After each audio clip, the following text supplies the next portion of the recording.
Hola, buenas tardes a todos. Soy Natalia, como dijo Lucy, ¿vale? Primero, disculpar si nos equivocamos con alguna cosa técnica y demás, porque no estamos muy acostumbradas, ¿vale? Y sin más, vamos a la presentación, ¿vale? A ver si yo consigo ponerla. Ahí. Venga, ¿se ve bien? ¿Sí? Vale, bueno, pues a ello. Como dijo Lucy, bueno, la presentación se titula Salud y COVID y la hemos dividido en tres partes. Una que es la parte que voy a dar inicialmente yo, que es salud mental y COVID. Una parte que va a ser de salud general, que va a hablar Serezade. Y luego una última, si da tiempo y no están muy cansados, de sintomatología que se puede detectar al inicio, antes de que haya una patología y de qué cosas podemos hacer con ella, ¿vale? Sin más, vamos a ello. Vamos a hacer una situación general, una entrada de qué ha pasado con la salud mental en todo este momento COVID. Bueno, pues decir que sí que se han visto un montón de publicaciones, un montón de artículos y, bueno, se ve en el día a día que los niños y los adolescentes son una población muy vulnerable a todos los cambios. Que en España lo que ocurrió fue que se produjo muy de golpe el cierre de la actividad presencial educativa junto con un confinamiento muy restrictivo. Y eso supuso un cambio de rutinas y de hábitos en la vida de los niños que, unido a los factores estresantes intrínsecos a la vivencia de una emergencia sanitaria, supuso un cambio a nivel emocional en los menores. Los menores con todo esto han sufrido una exposición a gran cantidad de información y una ruptura de rutinas y del entramado social que tenían, porque dejan de venir al cole, dejan de poderse relacionar con los compañeros y todo esto con un boom de noticias continuado en casa.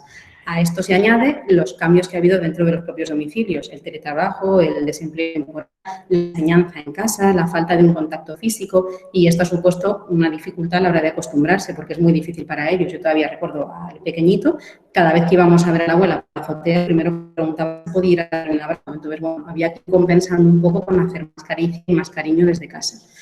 Afortunadamente, se pueden hacer muchísimas cosas para cuidar nuestra salud mental y ayudar a otros que necesiten más apoyo y más atención para que cuiden esta salud mental. Sobre todo en esta primera parte es intentar normalizar, que no patologicemos, que no digamos que es una enfermedad, cosas que son normales en una situación de estrés como la que estamos viviendo. Entonces, lo lógico durante el confinamiento y en todo este periodo de adaptación es que los niños vayan requiriendo más atención. Necesitan y están dando todo el rato que estemos más presentes, porque al fin y al cabo surgen miedos por esa ruptura de rutinas. De una manera u otra van viviendo la rutina. Ellos mismos las van demandando de una forma u otra. Al final, con tonterías como pues quiero desayunar lo mismo que ayer o vamos a intentar que por la tarde hagamos lo mismo. Ellos las demandan y sí que tenemos que estar atentos. Solicitan información y hay que informar, pero de una manera que sea adecuada a la edad. El aprendizaje en casa ha tenido que estar y tiene que seguir estando, pero no nos podemos olvidar del tiempo de juego. No es solo hacer las tareas, sino que tenemos que buscar el momento de poder jugar con ellos porque no lo tienen fuera durante este confinamiento. Entonces, claro, tenía que aumentar en casa. Hay que encontrar formas positivas de expresar sentimientos como el miedo y la tristeza. Muchas veces a los papis nos provoca malestar que nuestro niño diga que está triste, ¿no? Pero es que tienen que estar tristes también a veces. Sentir emociones es bueno. Que digamos que una emoción es positiva o negativa no quiere decir que sea o buena o mala, sino que genera un bienestar o un malestar, pero todas tienen una función y es necesario que estén, con lo cual no evitemos que nuestros hijos nos digan que tienen miedo o que están tristes, vamos a intentar facilitar que lo puedan expresar. Durante todo este confinamiento, y si por lo que sea vuelve a ocurrir que van reduciendo otra vez las salidas, hay que intentar mantener el contacto con los amigos. Una de las amigas mías, por ejemplo, intentaba hacer el bingo online y nos conectábamos. O sea, sobre todo los niños que son hijos solos han necesitado ese contacto más online a través de teléfono y de internet. Y aunque hayamos tendido más a dejarles mucho tiempo de pantalla, de ordenador, de tablet, de videojuego, sí que es verdad que tiene que estar un poco controlado y que lo ideal es que sea compartido. No es dejarles la Switch y que se pongan a jugar, sino sentarnos con ellos y jugar a algo para saber qué es lo que les gusta, con qué se entretienen y que veamos también cómo reaccionan. A nivel de salud mental, en el grueso de lo que ha pasado aquí en Tenerife, es que sí que se ha visto que ha habido un impacto en la salud mental de los niños y los adolescentes, pero esto no es uniforme porque depende mucho de todo el ambiente que tengan. Y además, saber que se presenten síntomas como ansiedad o depresión puede ser una respuesta normal y adaptativa a los cambios que estamos sufriendo, que no quiere decir que haya una depresión, sino que puede haber una tristeza o que haya momentos de ansiedad, no quiere decir que haya un trastorno por ansiedad, ya que en los estudios se ha visto que hasta prácticamente el 90% de los papis ha visto cambios en los menores. En circunstancias extraordinarias como las que estamos viendo, hay expresiones emocionales que son extraordinarias, con lo cual, en otro momento que habríamos dicho que hay una patología, actualmente no es que una expresión de dolor, de un sufrimiento que se produce durante un tiempo determinado y que no es patológico, sino que es algo adaptativo. Lo que tenemos que ayudarles es a elaborar durante esta experiencia lo que se está viviendo. ¿Qué dinámicas se han generado a nivel de salud mental? Bueno, pues a nivel médico se ha atendido presencialmente lo indispensable. Es verdad que en todas las unidades de salud mental siempre ha habido alguien de forma presencial, nunca han estado vacías. Se ha intentado, eso es cierto, que se atendiera lo estrictamente necesario de forma presencial y el resto que fueran telefónicas, pero no se anuló ninguna. Lo que ocurrió fue que es verdad que hubo un miedo inicial y por eso a veces se perdieron citas. Hubo un cierre generalizado en los centros educativos y se trabajó mucho online. Pero claro, el que pudo, porque en las consultas sí se vio que venía mucha gente que te decía que ellos no tenían forma de conectarse, que no había wifi, que no tenían métodos para poderse conectar. Entonces, bueno, hubo también que ir ajustando expectativas, tanto a los papás como a los niños, como a los propios docentes, que a veces queríamos una exigencia a la que no podíamos tener acceso, con lo cual hubo también que ir reduciendo un poco la expectativa. Hubo que hacer una cancelación de planes y toda esta planificación a lo que estamos acostumbrados todos, que enseguida tendemos a planificar, qué haremos en Navidad, qué haremos en verano. Pues ahora el COVID no se puede planificar porque sabemos qué va a pasar mañana. Inicialmente, lo que decía al principio, este miedo y esta prevención hizo que se fallaran muchas consultas, tanto en salud mental como en primaria, y que igual no se pudo recibir la asistencia necesaria. Y es verdad que legalmente ha habido mucha dificultad, porque, por ejemplo, en el hospital no hay ordenadores con cámara, con lo cual no se puede hacer una videollamada y lo único que teníamos era el teléfono. Entonces, hubo que generar acceso a llamadas externas, hubo que estar solicitando permisos y eso supuso una demora quizá en la asistencia. En algunas patologías se vio una mejoría con todo esto del COVID, pues todos estos niños que tienen un trastorno de ansiedad, que tienen fobia escolar, que les da miedo exponer, todos esos niños hubo una mejora cuando se quedaron en casa, pero ha habido muchos otros que también empeoraron. Estos niños que son más de tendencia hiperactiva, que tienen más problemas a nivel conductual, estarse metidos en casa es una dificultad y han surgido casos nuevos. Niños que tienen miedo a salir ahora, que tienen mucho miedo a que se puedan contaminar. Y luego también se ha visto mucho la importancia de la vivienda. No es lo mismo estar en un piso chiquitito que no tiene ni ventilación y en el que no podemos hacer prácticamente nada a una casa terrera que tiene espacio para correr. Hay muchas dificultades en niños con pluripatología y en muchos ha habido que aumentar tratamientos farmacológicos, pero es verdad que ha habido mucho apoyo de guías online. Es verdad que en Tenerife nos movemos poco y no hay muchas a nivel de salud mental, pero bueno, te metes y en el Gregorio Marañón han puesto, en la han puesto, en hospitales de Barcelona, Valdebrón, en de Deu, hay un montón que han puesto un montón de guías. Tú pones búsquedas online y te salen muchas guías de manejo. Niños hiperactivos, cómo manejarte en casa, niños con ansiedad, cómo manejarte en casa. Y en general ha habido súper buena respuesta por las familias. Se han visto más capaces y reforzadas en todas las dinámicas que ha habido, a pesar de que puntualmente haya podido haber desbordamientos. También es cierto que a nivel clínico tenemos mucho miedo de lo que no nos ha llegado y esté por llegar a nivel de maltrato, de abusos, pero bueno, ahí estamos planteando de lo que ocurre y sobre todo reforzar todo el trabajo que se ha hecho, porque es verdad que las familias han cumplido de forma extraordinaria.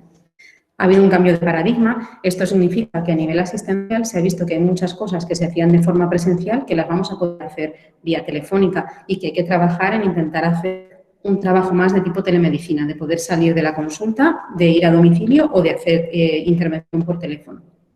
Saber siempre nosotros vamos a ser los espejos de los niños y que en casa al final ellos van a copiar lo que hagamos los papás y que aunque ha habido mucho alivio al poder salir hay que tener cuidado porque es verdad que en este país tendemos mucho a abrazar, a volver a hacer corro, a volvernos a hablar, a estar cerca. Entonces, bueno, hay que mantener un poquito esas distancias porque luego es muy difícil mantener el equilibrio entre sanidad y economía. Vale. Y luego es verdad que hay un cambio político a nivel de salud mental en el que se va a intentar trabajar y se está viendo ya más en la asistencia comunitaria y la intervención domiciliaria, que es verdad que aquí están pañales, que todavía prácticamente no hay nada. Los efectos que se produjeron en los menores, todo esto, fue que a nivel de emoción, en prácticamente todos los niños hubo un inicial empeoramiento. Estaban como más irritables, más enfadados, luego ya se adaptaron y quedaron en una acción más o menos normal. Cuando se pudo volver a salir, hubo un nuevo empeoramiento, otra vez empezaron a estar más nerviosos. Pero en general, las familias han tolerado muy bien estos cambios y los menores se han ido adaptando de forma excelente.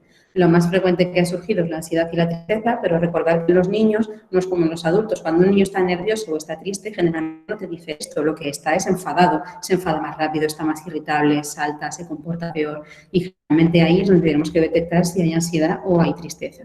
También ha habido una desmotivación y una disminución del rendimiento. No es lo mismo trabajar con el efecto grupo en una clase que tener que trabajar en casa solo, con una pantalla delante. Entonces, es verdad que hubo un momento de desmotivación que en el colegio fue bastante bien porque hubo un montón de tensiones que motivaron. Ha habido alteraciones de sueño, sobre todo en los más mayores, se acostaban más tarde y, bueno, sobre todo decir que si vuelve a surgir esto hay que trabajar mucho en refuerzos positivos, en no fijarnos en lo que ha ido mal, sino en las cosas que han ido bien y, sobre todo, en rutinas y rutinas porque las necesitan. Ha habido dos efectos que han surgido con el del COVID, que es lo que ha llamado hambre de piel. que esta sensación de querer abrazar, de querer tocar, lo que decía antes, ¿no? Que decía el pequeñito, ya te puedo abrazar, llegar a casa y decir, no, espérate que me tengo que cambiar, que me tengo que quitar la ropa. Entonces, la manera de reforzarlos luego en domicilio y luego de convivencia, intentar ser más cariñosos, intentar mostrar ese roce que quizá tienen fuera y que ahora no se está pudiendo hacer. Y con el efecto de la mascarilla es la comunicación no verbal. Estamos muy acostumbrados a ver al otro. Y entonces, cuando lo vemos, interpretamos cuando gesticula y sabemos que nos está transmitiendo. Con la mascarilla hay una parte que no sé si se está perdiendo toda esta comunicación no verbal, que es fundamental. ¿Cuántos no han dicho esto de es que creo que estoy más sordo de lo que pensaba? No es esto, es que no estamos pudiendo ver en la cara del otro lo que quiere transmitir y nos falta información. Entonces, voy a insistir mucho, papis, tienen que estar bien, porque si los papis no están bien, al final los niños tampoco lo van a estar. ¿Qué estrategias muy básicas? Nombro muy poquitas porque es verdad que en la webinar anterior ya hablaron de diferentes estrategias.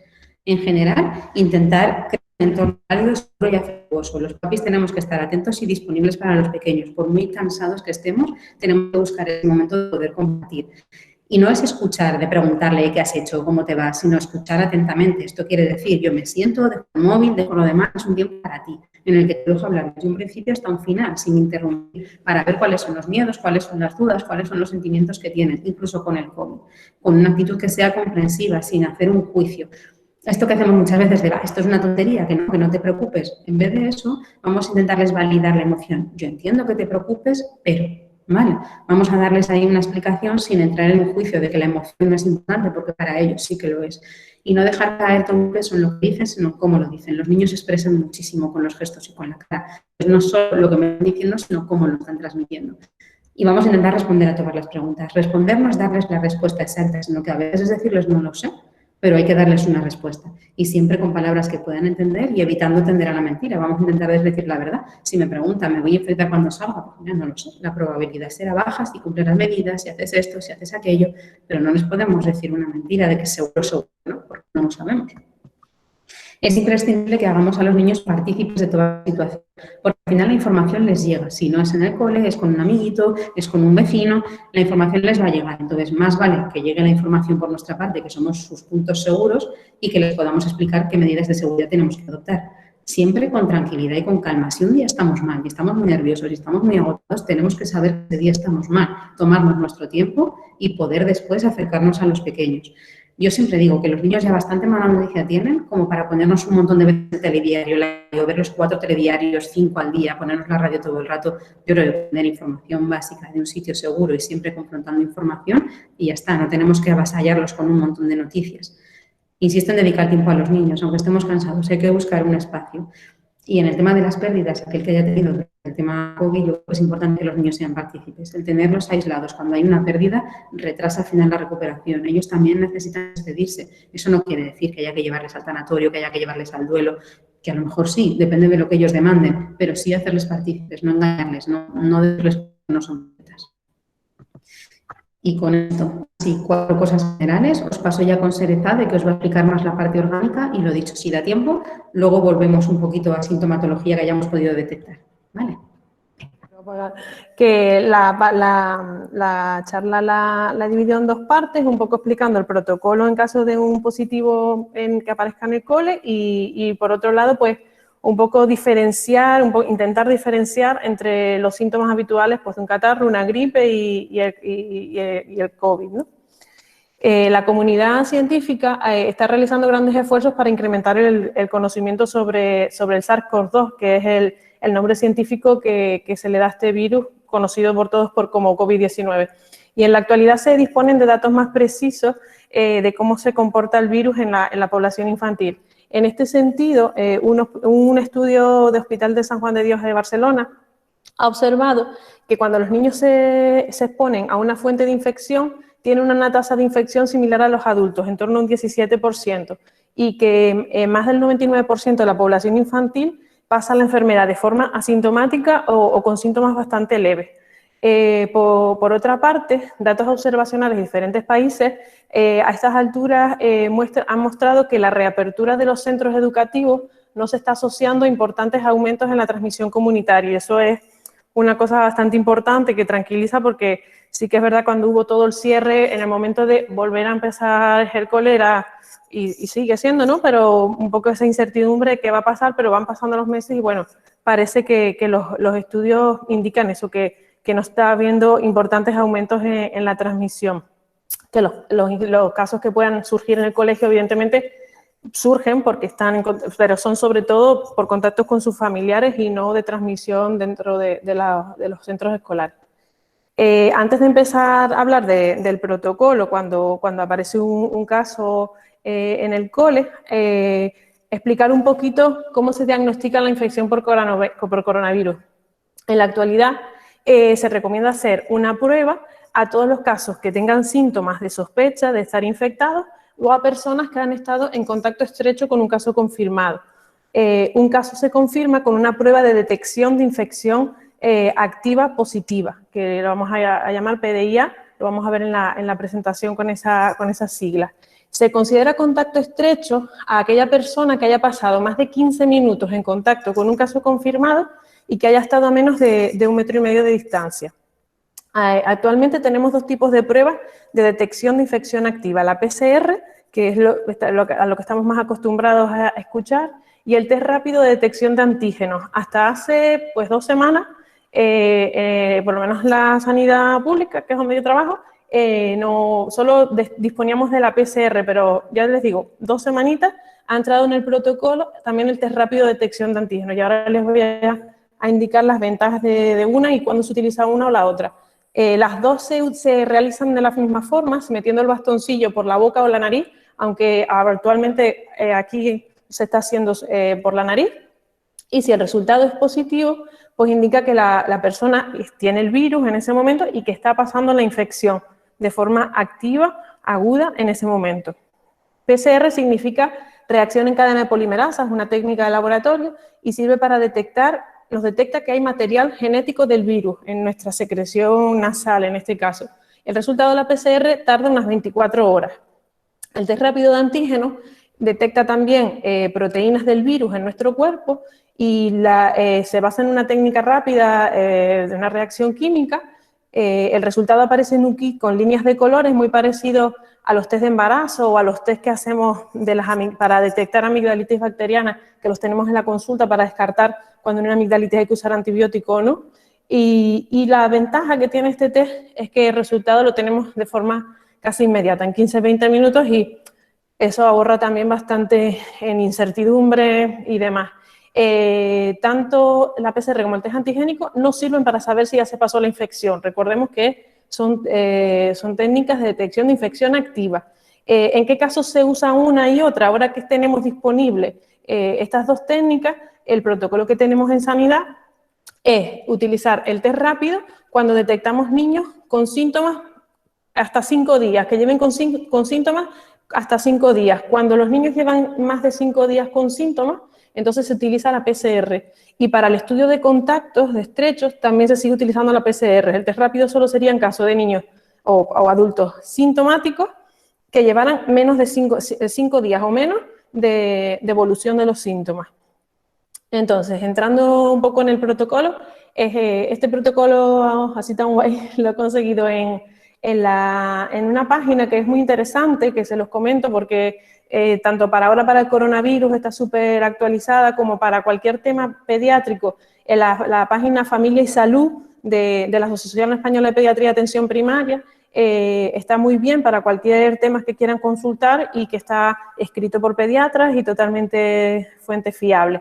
De comentar que los protocolos, voy a explicar el protocolo, los protocolos están en constante revisión y decir que en el caso de que exista un positivo en el ámbito escolar, es salud pública directamente, salud pública con el centro, quien coordina los pasos a seguir, ¿vale? Que en ningún momento, o sea, vamos a entrar pues los centros de salud de primaria a decir hay que confinar una clase, hay que hacer PCR, es salud pública directamente y el equipo de rastreo los que coordinan todas esas actuaciones con los colegios colegios, institutos, etcétera. Entonces, cuando un niño tiene síntomas sospechosos de COVID, hablamos de síntomas sospechosos, como podemos ver ahí, sobre todo los principales son la tos, fiebre por encima de 37,5, dolor de garganta, sensación de falta de aire, dolor de cabeza, vómitos y o diarrea. Cuando un niño presenta síntomas, pues es candidato a realizar una prueba de detección de infección activa, que es lo que les comentaba antes. Entonces, se solicita la PCR o el test rápido, lo que haga, o sea, en ese momento corresponda al niño sospechoso. Y hasta que no se reciban los resultados de ese paciente, tanto el niño como sus convivientes deben permanecer aislados en el domicilio. Esto es importante que se sepa. Ya luego, en una diapositiva, les voy a hablar un poco del tema de los permisos de los padres y demás en todos los casos. Entonces, hemos pedido la prueba de detección de infección activa. Si es negativa, el niño puede volver a clase cuando pasen al menos 24 horas sin fiebre y sin otros síntomas. Esto es importante porque insistimos siempre desde el centro de salud, cuando estamos en contacto con los padres y demás, de decirle que porque sea negativa, el niño no puede ir inmediatamente al cole con diarrea, con fiebre o con tos. O sea, no tiene el COVID, pero tiene cualquier otra infección vírica, entonces es igual de transmisible y aunque esto debería de ser siempre así, este año pues se recalca más de que los niños pues vayan al cole ya libres de cualquier síntoma. En el caso de que fuera positivo, pues entonces se inicia el estudio de los contactos. El niño positivo debe permanecer aislado en su domicilio un mínimo de 10 días, desde el inicio de los síntomas o desde que detectamos o sea, si ya sabemos desde el inicio de los síntomas o desde el positivo de la prueba. En este caso siempre se utiliza el inicio de los síntomas, porque a lo mejor la PCR se puede demorar 2 o 3 días, pero los 10 días se empiezan a contar desde el inicio de síntomas. Y en esos 10 días deben permanecer al menos 3 días sin síntomas para dar el alta. Es decir, en los 10 días, 72 horas antes, deben estar sin síntomas. Si llega el 10º día y todavía hay síntomas, no se le puede dar el alta. Tienen que permanecer al menos 72 horas asintomáticos. En el caso de que sea un positivo del ámbito escolar, entonces, si el aura del niño confirmado es un grupo de convivencia estable, esto, pues los grupos de infantil, ¿no? Los niños que están siempre en la misma aula, o sea, que no se mezclan con el resto de niños y demás, pues se valora, en este caso, realizar pruebas a todos los compañeros del aula y al profesor. En caso de que el niño confirmado pertenezca a un grupo de convivencia no estable, se valora realizar la prueba solo a los contactos estrechos. Y habíamos hablado que es cualquier alumno o profesor que haya permanecido a menos de 2 metros de distancia durante más de 15 minutos sin mascarilla. Y en este caso no se consideraría contacto estrecho si se puede asegurar que se ha hecho un uso adecuado de la mascarilla. Esto ya luego entra a interpretaciones, ¿no? Pero esto es un poco una guía, pero que sepan que en caso concreto, pues Salud Pública es la que va a dictar las directrices con el colegio.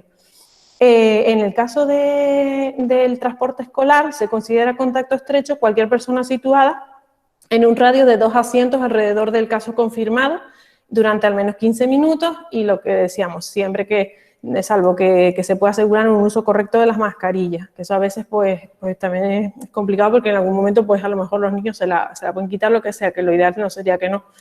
Si se considera necesario, se podrá pedir una prueba de detección de infección activa al contacto estrecho por su especial vulnerabilidad o por otras causas en cualquier momento de la cuarentena y a criterio de los sanitarios, y digo que son circunstancias epidemiológicas y según las instrucciones de cada comunidad autónoma. Si el niño tuviera hermanos en el centro, pues se le realizará la prueba de detección de infección activa al hermano, que debe permanecer en aislamiento domiciliario 10 días, aunque la prueba de detección de infección activa sea negativa. Esto en el caso de los convivientes, o sea, si un niño es positivo y tanto el hermano como sus padres, se les va a pedir una prueba de detección de infección activa. Si es negativa, aunque sea negativa, tiene que permanecer 10 días aislados, ¿vale? Y siempre hay que insistir en que si es negativa en los contactos, en los convivientes, negativas, están asintomáticos, pero en cualquier momento de ese aislamiento, de esos 10 días, surgieran síntomas, entonces hay que, esas personas tienen que contactar con su médico o su pediatra, en caso de que sean niños, para solicitar una PCR en las siguientes 24 horas. Y en caso de que el niño, pues el hermano fuera positivo, pues se iniciaría el mismo protocolo. Eso que estas recomendaciones están en constante revisión y pueden ir cambiando. Con relación a los permisos de los padres y para el tema de la incapacidad temporal, la baja laboral, se plantean 3 escenarios. El niño que es un caso confirmado, que la PCR o el test rápido es positivo, los padres, por ser convivientes, por ser contactos estrechos, como decíamos antes, tienen que estar en aislamiento los 10 días y se les haría también su prueba, pero tienen que estar en aislamiento esos 10 días al menos. Y por lo que procede la incapacidad temporal, o sea, contactarían con su médico y procede la baja laboral. En caso de que el niño sea sospechoso, o sea, el niño tiene síntomas, lo que decíamos antes, está a la espera de la PCR o de la prueba de detección, de la prueba de antígeno, los padres, al ser convivientes, tienen también que estar aislados hasta tener el resultado de la PCR. Y en ese caso también se considera que tienen derecho a la baja laboral, o sea, un niño que tiene síntomas y que el pediatra le ha pedido una prueba de detección activa, test rápido o PCR, hasta que no salgan resultados, tanto los padres, hermanos, convivientes de ese niño, tienen que estar aislados hasta que el resultado de la PCR. Y en el caso de los padres, procedería, está reconocida, que tienen derecho a su baja laboral. Otro caso sería el niño que es contacto estrecho de un caso confirmado. Caso confirmado en el ámbito escolar, los niños de su clase son contactos estrechos, se consideran contactos estrechos, y esos niños, aunque se les haga la PCR y sea negativa, tienen que estar, los niños contactos de ese positivo, tienen que estar en casa aislados 10 días. Pues en ese caso sí que se ha creado, hay un vacío legal, porque los niños efectivamente tienen que estar aislados en casa, no pueden estar solos porque sus padres los tendrán que cuidar si no tienen otro medio, pero en ese caso sí que no procede la baja laboral. Entonces, como posibles alternativas, aquí se roda un poco la diapositiva, se podría, los padres, negociar un permiso con la empresa o ahí se rodó, hay un plan del gobierno, el plan Me Cuida, que si eso, pues, si no por no sé si por el chat, podemos poner el enlace, que es para intentar solicitar un permiso no retribuido en estos casos y demás. Pero ese es el caso en el que se queda más un poco el vacío legal de los padres ¿y ahora qué hago? Si mi hijo tiene que estar aislado, pero a mí no se me está considerando un contacto, porque eso es importante. A veces nos dicen los padres, no, es que mi hijo, o sea, el contacto, o sea, siempre le decimos en consulta, el contacto de un contacto no es contacto, es decir, un niño confirmado en clase, los de su clase son contactos, pero los padres de ese niño, de ese niño que ha sido contacto, no son contactos, entonces no necesitan aislamiento y por eso no está reconocida el tema de la baja laboral. Entonces, pasamos a la parte de la sintomatología, de cómo vamos a diferenciar este año el resfriado de la gripe y de la infección por coronavirus. Pues, esto va a ser muy divertido.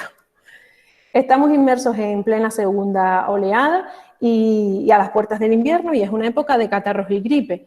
Se desconoce si el hecho de que tengamos este año circulando la COVID-19 y que la población está más concienciada, medidas preventivas, lavado de manos, distancia, mascarilla, eso se desconoce si va a hacer que disminuya la incidencia de otros virus que normalmente circulan en invierno y que son responsables de cuadros como el resfriado común, la gripe, tan frecuentes en los niños. O sea que a ver si algunas cosas buenas sacamos y a lo mejor nuestros niños este año se enferman menos porque estamos evitando la transmisión con todas estas medidas de aislamiento.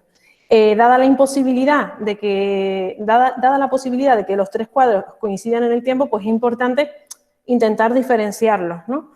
Para que los padres no se vuelvan locos y tampoco nos volvamos muy locos los pediatras. El resfriado o el catarro común es la infección más frecuente en esta época, está producida por diferentes virus, el más frecuente es el rinovirus y los principales síntomas son, pues lo típico, la mucosidad nasal, que suele ser clara, que luego puede volverse blanquecina, incluso amarillenta o verdosa, según van pasando los días se va oxidando ese moco y va adquiriendo otra coloración que no indica que esté infectado ni que haya que usar antibióticos, y esa mucosidad nasal puede durar como unos 7 días aproximadamente. Esto se puede acompañar de tos seca o productiva, que puede durar hasta 2 semanas. En algunas ocasiones la inflamación afecta a la garganta y los niños pueden referir dolor al tragar. Y la fiebre no siempre está presente, es más probable en niños más pequeños, puede durar esa fiebre 3-4 días y no suele ser una fiebre muy alta, como máximo 38,5. En el caso de la gripe, está producida por el virus influenza, produce unos síntomas parecidos a la del catarro, con tos y mucosidad, pero la fiebre en el caso de la gripe suele ser más elevada y suele ser más persistente, puede durar hasta unos 5 días y acompañarse de dolores generalizados, dolores musculares, que llamamos mialgia. En los bebés la gripe puede cursar únicamente con fiebre. Y la infección por coronavirus, pues en los niños decíamos que normalmente cursan de forma asintomática o muy leve. Son raros los casos de la población infantil que se han complicado con neumonías graves o con cuadros inflamatorios generalizados. En la mayoría de los casos las manifestaciones clínicas son superponibles al resfriado común, pues la fiebre baja o ausente, la tos seca o productiva, el dolor de garganta, aunque en una cosa que sí tiene es que la mucosidad nasal es menos frecuente en la infección por COVID que en los catarros. Así como en los adultos es frecuente que la COVID-19 se presente como un cuadro muy parecido a gripe, con dolores musculares generalizados, cansancio y fiebre, en los niños, sobre todo en los más pequeños, no suele verse con tanta frecuencia esa manifestación típica de gripe de dolor muscular. En los niños más mayores y adolescentes se puede afectar el olfato y el gusto, que es un síntoma muy característico de los adultos, no siendo frecuentes estas manifestaciones en edades más tempranas. Entonces aquí tenemos un cuadro un poco con el resumen de los síntomas y vemos eso, que la fiebre es poco frecuente en el catarro, muy frecuente en la gripe y en la COVID-19 es variable, o sea, tan pronto puede dar fiebre como que no, o sea, la fiebre no es un criterio sine qua non para que haya una infección por coronavirus. El dolor de garganta es bastante frecuente en el catarro y en el COVID-19, pero en la gripe es poco frecuente. La tos seca sí que puede ser frecuente en los 3 cuadros. El cansancio es poco frecuente en el catarro, más frecuente en la gripe y es frecuente en el caso del coronavirus, frecuente en adolescentes, menos en niños más pequeños, al igual que el dolor muscular. La congestión nasal, decíamos eso, que es poco frecuente en la infección por coronavirus, o sea que cuando empieza un niño con mucho moco y demás, a ver, si se asocian otros síntomas, se van añadiendo otros síntomas, hay que valorar los otros síntomas, pero por el moco en sí es raro en el coronavirus. Y los estornudos, lo mismo que con el moco nasal, poco frecuente en la COVID y mucho más frecuente en lo que es el catarro. Y la pérdida de gusto y olfato sí que es un síntoma bastante específico del coronavirus y menos frecuente el catarro y la gripe. Aquí tenemos otro cuadro, también diferenciando un poco los síntomas. Este es de la Sociedad Española de Inmunología y Alergia Pediátrica, en la que incorpora la rinitis alérgica, que es muy frecuente también en nuestros niños, pues este cuadro, ¿no? Que los padres nos preguntan, pero es que si mi niño está todo el día estornudando y con mocos, ¿cómo voy a poder diferenciar esto del COVID? O si me lo van a tener siempre que tener en casa por este motivo. Entonces, en la rinitis alérgica decir que es frecuente el estornudo, la congestión nasal, esa mucosidad transparente, el picor de nariz intenso, el taponamiento nasal, el picor de los ojos cuando se asocia con conjuntivitis, el broncoespasmo cuando tenemos manifestaciones también de asma, y los síntomas suelen ser más persistentes y prolongados en el caso de la rinitis alérgica. En el resfriado común, pues lo que ya hablábamos, que el estornudo, la congestión nasal, el picor de la nariz puede ser más leve que en la rinitis, y que puede haber fiebre que puede ser baja y demás. Y en el COVID, pues lo más frecuente es fiebre, tos seca, dolor de garganta o pecho, dificultad para respirar, los dolores musculares, la diarrea y el dolor abdominal. Estamos, de los pocos casos que hemos visto, también últimamente se está viendo bastante de diarrea en niños con infección por coronavirus, asociado a otros síntomas. En este sentido, la verdad que cuando ha empezado todo esto, los pediatras nos hemos visto sobrepasados con todo esto, hemos pedido PCRs como locos, el 99-98% han salido negativas. Afortunadamente ahora nos han dado unas pautas un poco más precisas de cuándo pedir la PCR y cuándo no, porque podemos tener en este invierno niños que a lo mejor se pueden llevar 4 y 5 PCR y esto tampoco es de recibo, o sea, es una prueba que es un poco molesta, no es dolorosa, pero claro, los niños pequeños la toleran peor. Entonces, ahora recién publicado hace 2 días, pues nos han puesto un protocolo en el que un poco según los síntomas, ahí hilamos un poco y nos permite saber un poco mejor y no por ahorrar en pruebas ni nada, sino por ahorrar también en dificultad para los niños y demás, y saber un poco mejor en los casos en los que lo tenemos que pedir. Entonces, ante la duda, teniendo en cuenta todos estos síntomas que hemos hablado y ante la implicación que tiene el diagnosticar un caso de COVID de cara a poder interrumpir las cadenas de potenciales cadenas de contagio, es importante consultar al pediatra en caso de que hayan síntomas compatibles y que el pediatra valorará si es necesario hacer la prueba microbiológica, la prueba de detección rápida o no. En este punto quiero hacer un inciso con el tema de consultar al pediatra. Con el tema de la pandemia, como ya ha dicho Natalia, ha cambiado un poco la forma de trabajo. No nos podemos, en el tema de las salas abarrotadas de niños con fiebres, con tos, eso ya no nos lo podemos permitir. Entonces, se está priorizando el que siempre se contacte de forma telefónica, en una primera consulta, de forma telefónica con el pediatra.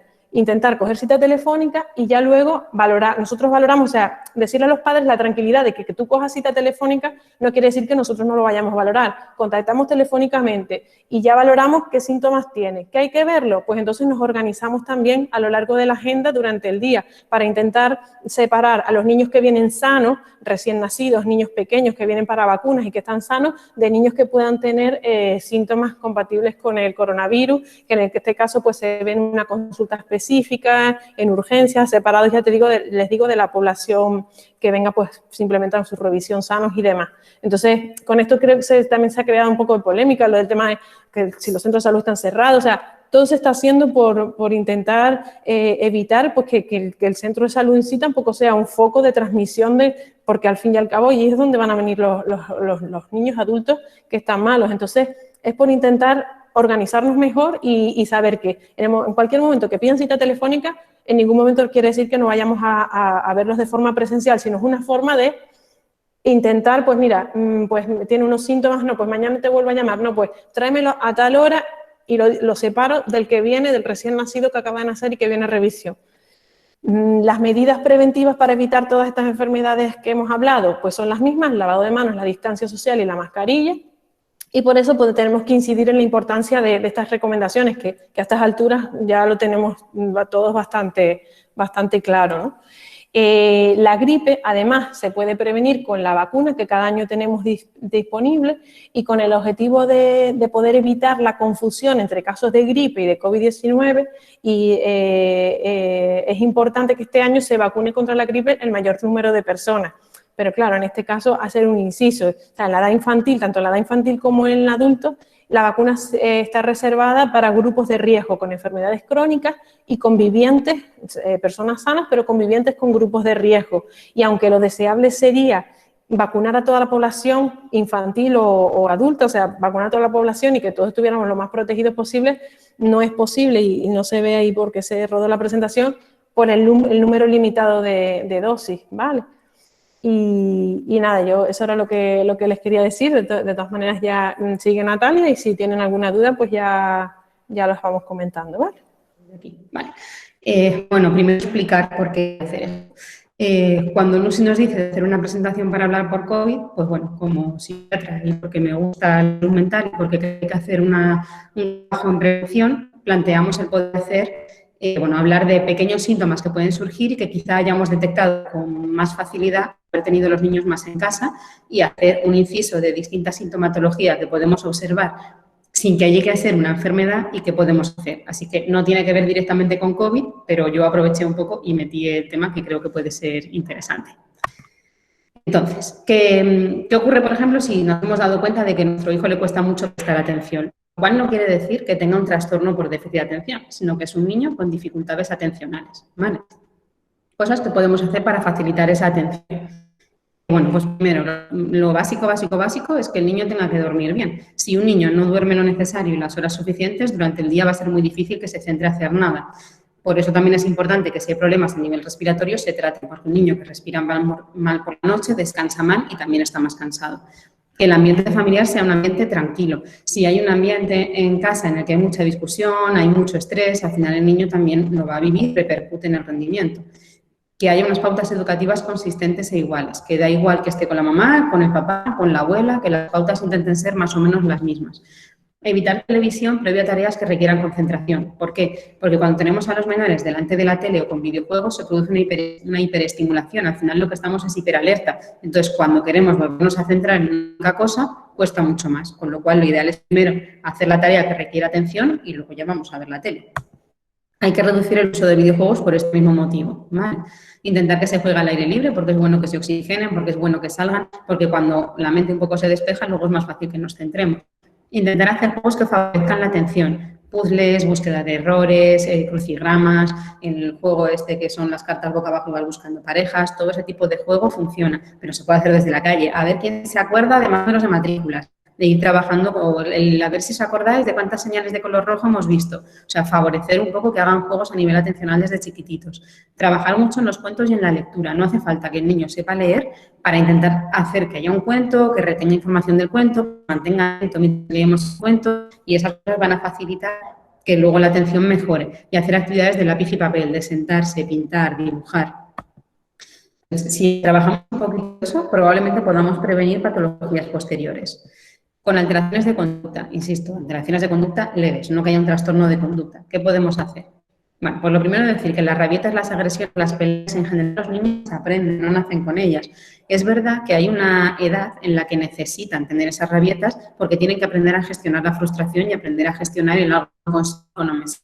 A los niños no se les puede dar todo, también hay que frustrarlos, entre comillas, y que aprendan a gestionar ese no, que es tan importante para que luego puedan funcionar.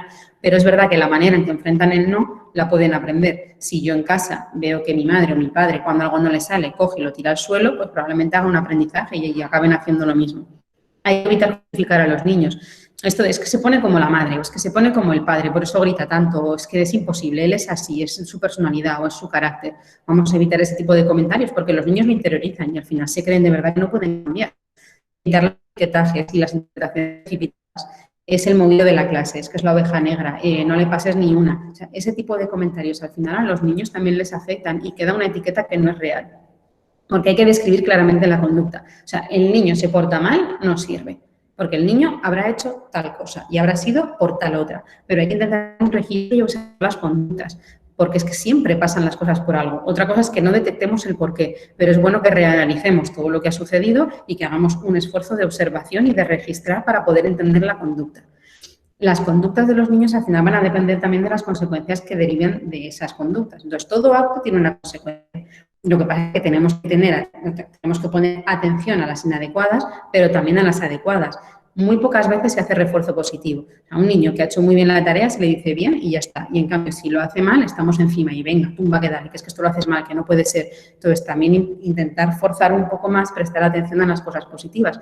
Que no demos por hecho que las tienen que hacer, que es cierto, pero vamos a intentar motivarlos a que las mantengan. Lo que decía antes de que la actitud, nuestra forma, la actitud que nosotros mostremos va a tener una repercusión en el menor. Entonces, sí que es importante que haya un feedback y que nos vean reaccionar de forma adecuada. Evitar las contradicciones. Si la madre dice una cosa, intenta que el papá diga la misma y viceversa. El refuerzo social, que si algo está bien hecho, intentemos decírselo incluso delante de la abuela o de quien haga falta. Estas cosas que a veces se hacen, de está saliendo el niño y no, ya has vuelto a dejar esto perdido, ya lo has olvidado y lo decimos delante de todo el mundo. Lo negativo lo decimos, pero el hecho de decirle, mira qué bien, hoy has salido con el suéter puesto, bien vestido, eso lo decimos muy pocas veces. Entonces, intentar un poco también reforzar esa parte positiva.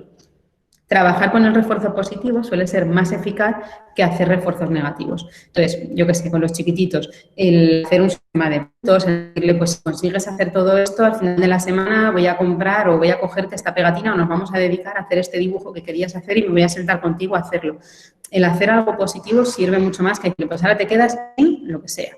El intentar dar un refuerzo positivo consolida mucho más que el hacerlo negativo. Y es cierto que las conductas, cuando se empiezan a hacer ese tipo de refuerzo, al principio piensa que sean muy inmediatas y muy seguidas, pero una vez que se ha consolidado se pueden ir dejando de hacer, porque es verdad que son cosas de aprendizaje que tienen que ir aprendiendo a hacer por sí mismos.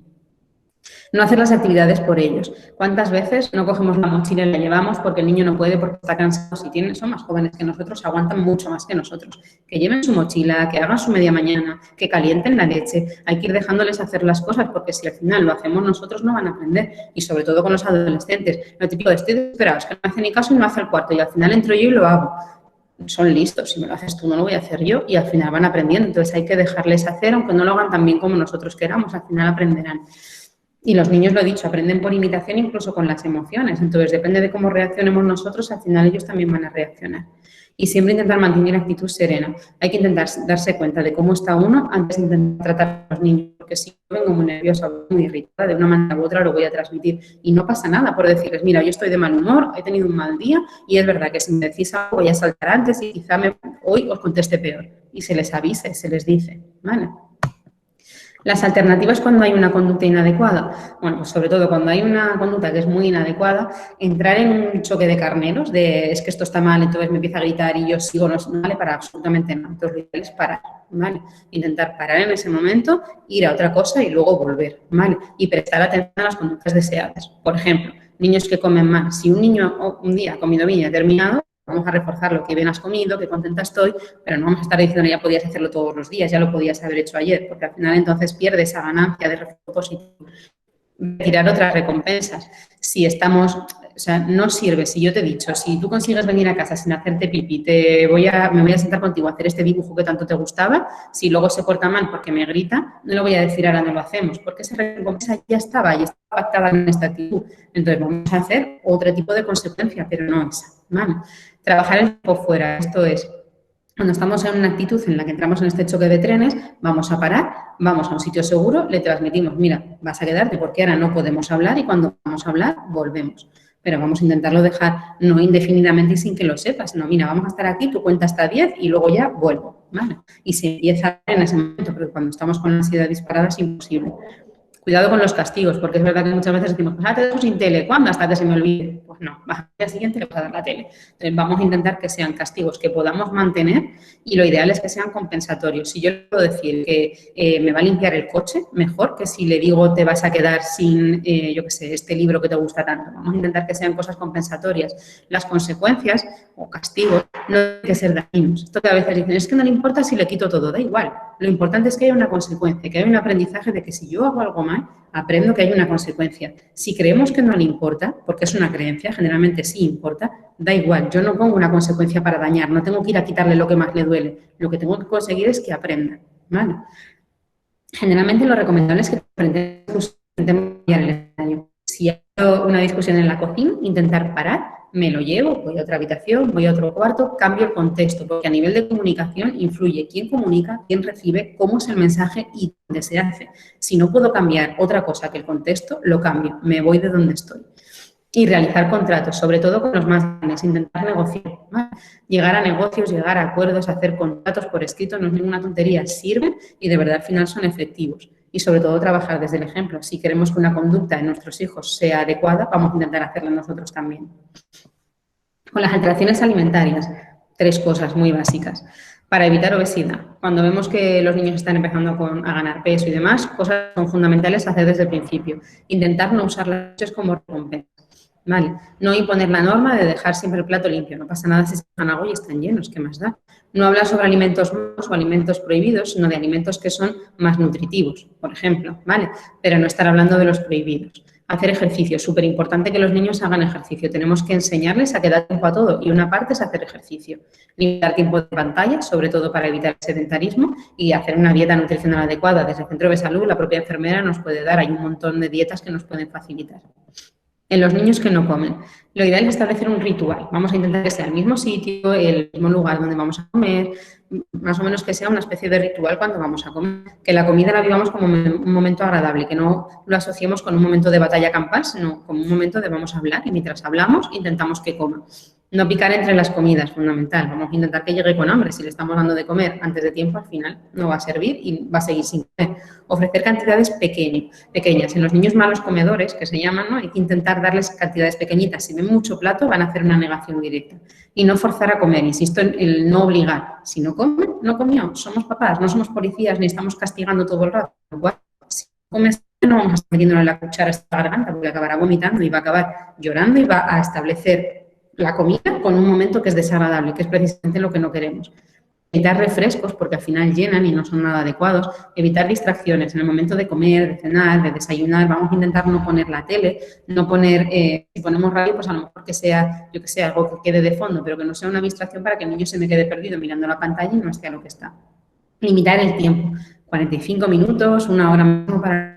No vamos a hacer un infierno de la comida y que se tiren 3 horas. Intentar que sea ir a comer a menú y a carta, es decir, esto es lo que hay, intentar que, yo qué sé, si sé que hay un primero que más o menos va a comer, pues el segundo igual intento meter algo que le cuesta más, pero siempre intentar compensar, ¿vale? Luego, sobre todo en las adolescentes y los adolescentes, porque cada vez se ve más niños más jóvenes y más se va viendo masculinos. A partir de los 10, 11 años, ya cuidado a las conductas restrictivas y purgativas porque se empiezan a ver, ¿vale? Datos que nos pueden hacer sospechar que empieza una restricción alimentaria, que comience a comer solo, que no quiera ir fuera de casa o que se vaya fuera de casa pero comiendo solo, que no quiera en las comidas familiares, ahora con el COVID no se puede, pero en las comidas familiares que ya no quiera ir, que rechace alimentos hipercalóricos o preparación con grasas, con aceites, con fritos, que por ejemplo los amigos queden para ir al McDonald's y te dicen, no, yo no quiero ir, ya no me apetece.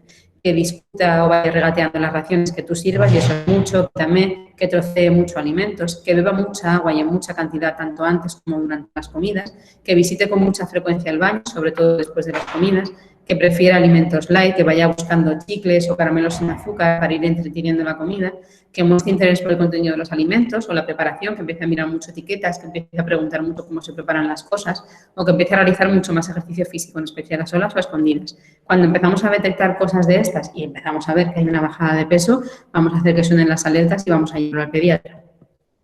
Cuando surge ansiedad, cuando hay problemas más a nivel de nervios, cosas que pueden servir. Hablar con el niño de cómo se siente, ya lo decía al principio.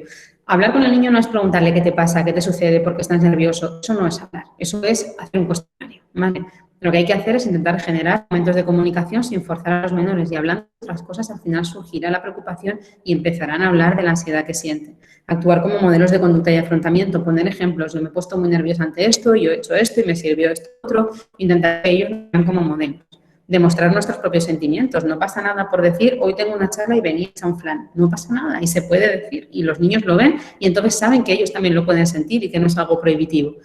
Pero también es verdad que tenemos que enseñarles a afrontar los problemas y no evitarlos. Me ofrecieron hacer una charla y no le dije no ni de coña, vamos a hacerla. Vale, vamos a intentar que ellos nos vean cómo afrontamos las dificultades. Ayudar a exponerse a las situaciones de forma gradual. Por ejemplo, exposición de trabajo en grupo. Pues lo que podemos hacer es decirle, venga, primero exponlo conmigo, luego vamos a exponerlo con tus hermanos y con papá, luego vamos a exponérselo a la abuela, luego vamos a pedirle a la tutora a ver si lo puedes poner solo contigo y luego con compañeros. Y después ya lo haremos en la clase, que vayan ganando confianza de forma gradual y lo vayamos felicitando por esos pequeños avances. Entendiendo que en esa situación el sentimiento que tiene el menor de nervios es lo más importante y no podemos minimizarlo, porque para él, aunque para nosotros sea una bobería, ¿cómo no va a poder ser eso? Bueno, pues en ese momento no puede y hay que reforzarlo, hay que ayudarlo y hay que hacer las cosas de forma gradual. Están todo el rato pendientes de esa evolución del problema. ¿Qué ocurre cuando parece que hemos visto algo de irritabilidad, de bajo ánimo? Lo mismo con la ansiedad, no reprimirlo, vamos a dejar que puedan estar tristes, ¿vale? Que los niños lloren, que los niños expresen es algo totalmente natural y necesario. Los niños no están siempre felices, no están 100% todo el día, 24 horas felices. A veces también se ponen tristes y es algo bueno que lo puedan expresar. Tenemos que ser capaces de acompañarlos y de consolarles, que vean que hay un interés. El consuelo no es darle una solución, es estar en una actitud de escucha. Y una actitud de escucha es una atención plena. Dejo lo que estoy haciendo y estoy para ti, aquí y ahora. No hace falta darles una solución, es que a veces no hace falta ni responder. Con el hecho de estar al lado ya es suficiente. Y estamos facilitando espacios para que puedan hablar, sobre todo con los adolescentes. Surge mucho en la consulta. Es que, no sé, está todo el día en la habitación, estoy metido en la cueva y no sé nada. Bueno, tú intentas comer con él, le ofreces hacer algo el fin de semana, intentas entrar a ver qué está haciendo, qué hace en la habitación, qué series ve, te sientas a ver las series y quizás si tú te acercas a sus intereses, generes un espacio de conversación que facilite que luego ellos te puedan expresar. Buscar la causa de la tristeza es importante. Cuando nos dicen estoy mal, vamos a intentar seguir en ese diálogo averiguando qué es lo que ocurre, aunque a veces ni ellos mismos puede que lo sepan. Y hay que intentar canalizar a esa emoción, ¿vale? Parar, reflexionar sobre ella y aprender de lo sucedido. Siempre esto va a ser un aprendizaje, hay que transmitírselo. En un momento de debilidad siempre podemos salir reforzados, pero hay que conseguir que ellos lo expresen y que nos vean cercanos y acompañándonos. ¿Qué ocurre cuando hay alguna alteración del sueño? Que también ha ocurrido mucho durante el confinamiento. hacer una buena higiene de sueño. Es intentar acostarse y levantarse todos los días más o menos a la misma hora. En los niños, según la edad, intentar acortar siestas. Adolescente que te dice, no duermo, y tú le dices, ¿te echas siesta? Sí, desde que llego al colegio hasta las 7. ¿Cómo vas a dormir por la noche si ya te has dormido 4 horas por la tarde? Pues vamos a intentar acortar e ir haciendo una buena higiene del sueño. Establecer rutinas presueño. Es bueno que haya momentos de relajación. Quizá el ver la tele no sea la mejor relajación, sino que puede ser un momento de cuento. Vamos y el mayor que lea un rato y el pequeñito pues lee el cuento. Y el que está haciendo aprendizaje, tú lees una página o lees el título y luego lees el cuento. ¿Vale? Mantener condiciones ambientales adecuadas para dormir, de temperatura, ventilación, los ruidos, la luz, evitar comidas copiosas, pero hay que cenar, ¿vale? El vaso de leche con cereales no es una cena. Vamos a intentar cenar todos juntos, tener la rutina de la cena sin que sea una cena muy copiosa, pero que haya una cena. Evitar actividades estresantes y uso de pantallas, y esto lo hacemos muy mal todos. Nosotros los adultos también, al ponernos a ver la tele junto antes de dormir. Todos los dispositivos que sueltan luz producen alteraciones a nivel orgánico, sobre todo a nivel de melatonina. Por eso estará tan de moda la melatonina, porque es que al final es una hormona producida de forma natural y que estamos inhibiendo porque estamos soltando luz todo el rato. Intentar realizar ejercicio físico, pero no inmediatamente antes de acostarse. ¿Por qué? Porque si no vamos acelerados y lo que tenemos que intentar es que previo al sueño estemos tranquilos. ¿Qué ocurre con los adolescentes? Cambios normales en la adolescencia, es lo único que voy a decir, ¿vale? En el sueño se duermen más tarde y presentan a veces más somnolencia diurna, y eso es totalmente normal. A nivel de alimentación, puede surgir que haya dietas más restrictivas, vigilando todo lo que he dicho previamente, pero sabiendo que generalmente están más centrados, son más egocéntricos y están más centrados en el propio cuerpo, con lo cual es posible que sí que hagan pequeñas restricciones. Pero si no hay alteraciones de peso, ni vemos que empiezan a irse solos, que empiezan a mirar todas las etiquetas, pues no nos vamos a preocupar. A nivel de psicomotricidad, esto también es muy frecuente, que aparezcan tics, que aparezcan gestos raros que empiecen a hacer, y eso también puede ser un proceso evolutivo y finalmente termina desapareciendo. A nivel de pensamiento, entran en una fase de intelectualización. Esto es, que empiezan a tener más preocupación por propios éticos, filosóficos, sociales, que empiezan a preguntar mucho, empiezan a tener una identidad y una idea más general, más parecida al adulto de lo que hay. Lo que ocurre es que a nivel de comunicación y lenguaje, muchas no van a hacerse explicar como haría un adulto. Y les va a costar mucho más manejarse con el miedo y con la vergüenza. O incluso va a surgir todo lo contrario, que van a estar en una posición de mucho mayor orgullo. Y entonces a veces, aunque es verdad que están en un periodo en el que entienden más, les cuesta mucho más expresarlo. A nivel de atención, muchos adolescentes empiezan a bajar a nivel atencional, pero eso es por el propio egocentrismo de la adolescencia, ¿vale? Y es totalmente normal. A nivel de conducta, suelen creerse en posesión de la verdad y es una cuestión de desarrollo cerebral, son mucho más impulsivos. Empiezan a nivel de desarrollo cerebral, desarrollan todo y lo último que va es el frontal. Y a nivel frontal es el que consigue controlar la conducta, con lo cual, per se, el adolescente va a ser más impulsivo, ¿vale? Y a nivel de afectividad, lo normal en los adolescentes es que estén en una montaña rusa, en un sub y baja constante. Hoy están súper alegres y a los 10 minutos están súper tristes. Y eso es un tema hormonal que es totalmente natural. Yo solo quería hablar eso, pequeñas pinceladas y sobre todo trabajar en favorecer la comunicación, porque creo que es fundamental. Si intentamos hablar con los niños y con los adolescentes, al final conoceremos a nuestros hijos y será mucho más fácil acompañarles en todo el proceso que están pasando. Y con esto, muchas gracias. Cierro, gracias a Serezade, a Lucy, a la madre Cristina y al cole en general y a todos los que habéis estado escuchando aquí la pequeña chapa que os hemos dado. Espero que haya servido de algo. Vale.